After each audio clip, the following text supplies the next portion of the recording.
Okay, ladies and gentlemen, welcome to this session on climate change and opportunities for roots and tubers. In the coming half an hour, we'll have a little question and answer session and debate about this topic.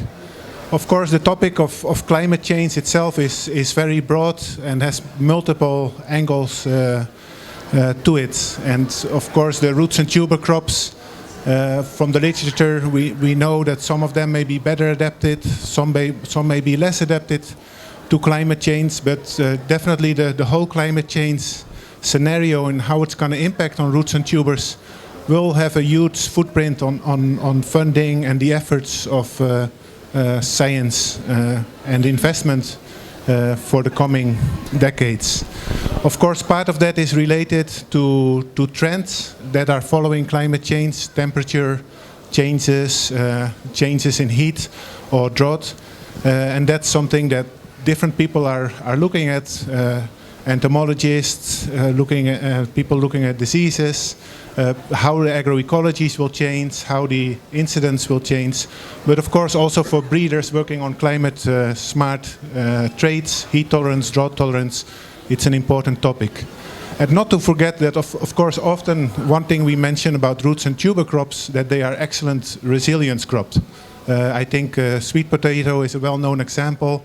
After typhoons and after extreme events, we often claim that our roots and tuber crops are better fitted to fill in those gaps that surge right after a shock than compared to other crops. So plenty to talk about and plenty to kind of fuel the debate. But first, I want to introduce our speakers. We have here Graham Thiel, of course, the director of the CGIAR research program on roots, tubers, and bananas. We are still expecting Claude Fauquet, who is the director of the Global Cassava Partnership for the 21st Century. We have Chris Wijkhuis, who's a senior entomologist with CIHAT, based in Hanoi. And we have Lawrence Kent, who's a senior program advisor at the Bill and Melinda Gates Foundation. I think we're going to immediately pass to our second intervention. I'm going to invite Claude Fauquet to answer the second question. And the second question is, what are research priorities in roots and tuber crops to ensure that they can beat the challenges that we face with climate change? Okay, so my name is Claude Fauquet and I'm directing the Global Cassava Partnership for the 21st Century. Well, thank you for the question. It's a pretty challenging and difficult question. But I would say that in front of us, I think we're going to have to face all the usual problems that root and tuber crops are facing. And in addition to this, we're going to have to respond to the climate change. On top of this. So I think, to go with what Graham was saying, I think it's the same sort of principle. We need to change responding to crisis to anticipating crisis. This will require, more funding, more partnership, more collaboration, and more prediction. So, for example, if we believe that the few maps that we have seen today about what's going to be the cassava cultivation in Africa, for example, in 2030, in 2040, in 2050, the first indication is showing that cassava will do pretty good because cassava can respond to high temperature, to drought, etc. But the second thing, when you look at this map, my response was, well, we are not going to grow cassava at the same place in Africa. Basically, in West Africa, it's going to be drier and drier and drier. So Nigeria, which is the perfect place for cassava today, may not be the perfect place for cassava tomorrow.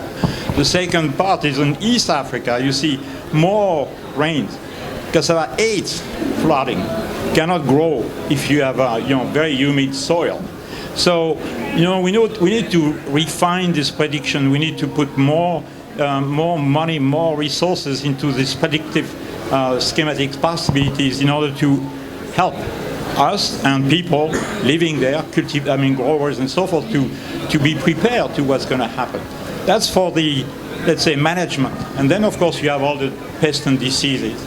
We know that pests and diseases for vegetatively propagated crop will increase tremendously.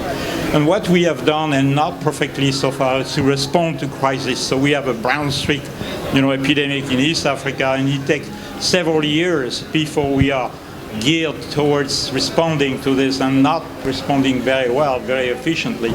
If we cannot change this attitude, if we cannot predict to some extent of the system, to be aware about, major development on time, that's going to is going to make new crises more difficult to respond to.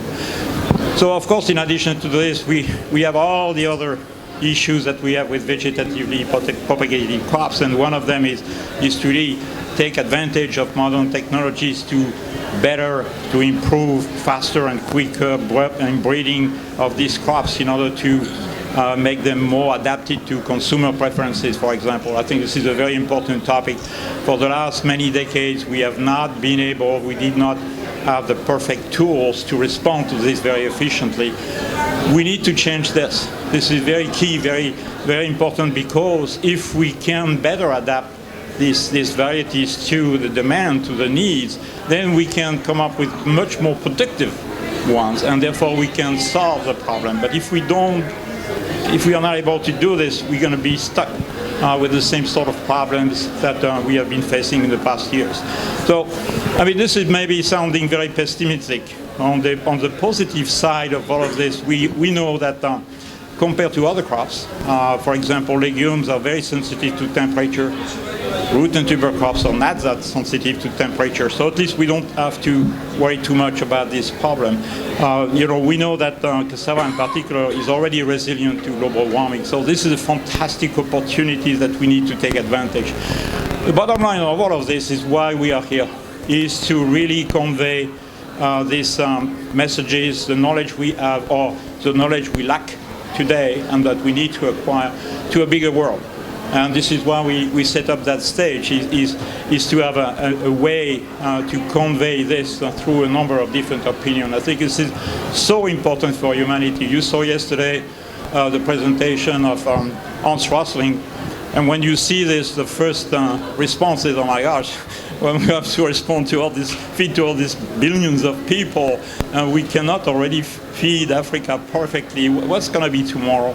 And you can begin to think about, immigration, movement of populations, and instability, and all of this. And at the bottom of all of this, I would remind you what the president of Ivory Coast was saying when he was president for 26 years in Ivory Coast. He said, if you want to have a peaceful country, it's very simple. Every morning, everybody should have a full plate and should have a soccer game on Sunday afternoon. And this is very, very true. Thank you very much.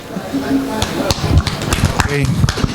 That was a great intervention, and really good to make us realize also that apart from all the negative effects from climate change, roots and tubers actually also have opportunities under the scenario of climate change, both intrinsic, because they are better adapted, and also maybe exogenous, in the sense that maybe places where before we couldn't grow certain roots and tuber crops, there may also be opportunities.